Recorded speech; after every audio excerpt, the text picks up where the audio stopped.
Okay, service management. In this presentation, we will have two questions to answer. Why and what? Why do we need service management? First of all, organizations exist to serve their customers. Secondly, organizations rely on information technology increasingly. The next, technology is getting more complicated and more of it is required to stay competitive. The next is greater impact, greater visibility of failure.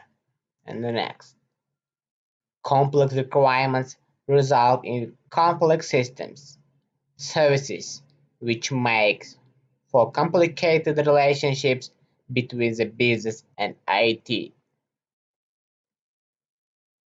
Interaction.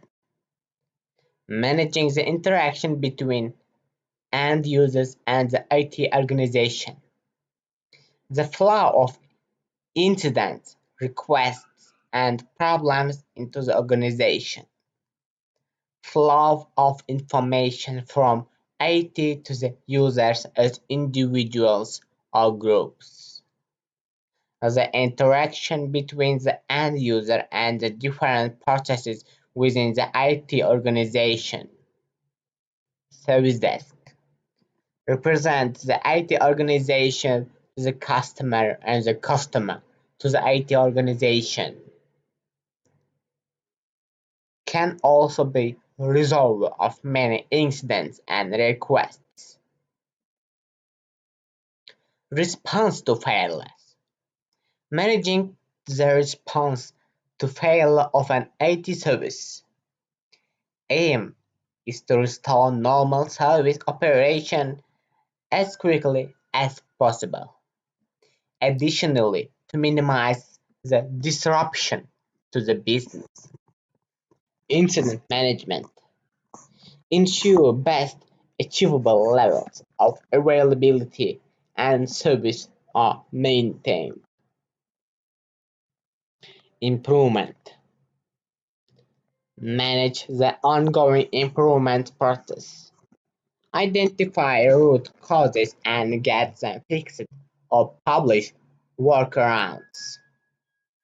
To minimize adverse effects of incidents and problems. Problem management. Ensure best achievable levels of availability and service are maintained. The environment. Manage the components of the environment that make up the end-to-end service. Have a logical model of the environment. Understand which parts of the infrastructure are required for each service. Configuration management. Important not just for dealing with incidents, but capacity planning and preventive maintenance. Change. Manage the process by change occurs to the infrastructure and the process. Reduce and negative impact of change to the infrastructure. Control the process by which changes are made to ensure quality. Change or release management. Relationship. Manage the relationship between what the customer wants, what the customer is prepared to pay for, and the service that is actually delivered. Cycle of agreeing, monitoring, reporting, and reviewing IT service achievements.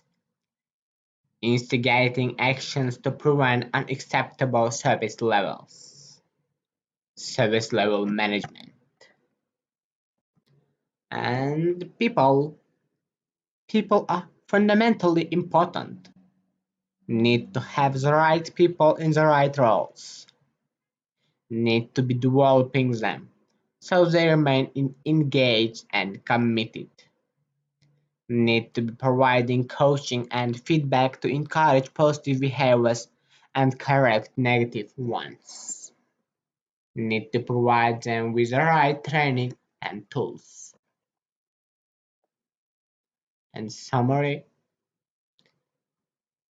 to the questions why and what, we have answered to the following statements: interaction, response to failure, improvements, the environment, changes, relationship, and people. Lastly, if you have questions, feel free to send your questions to my email, which is situated on the right corner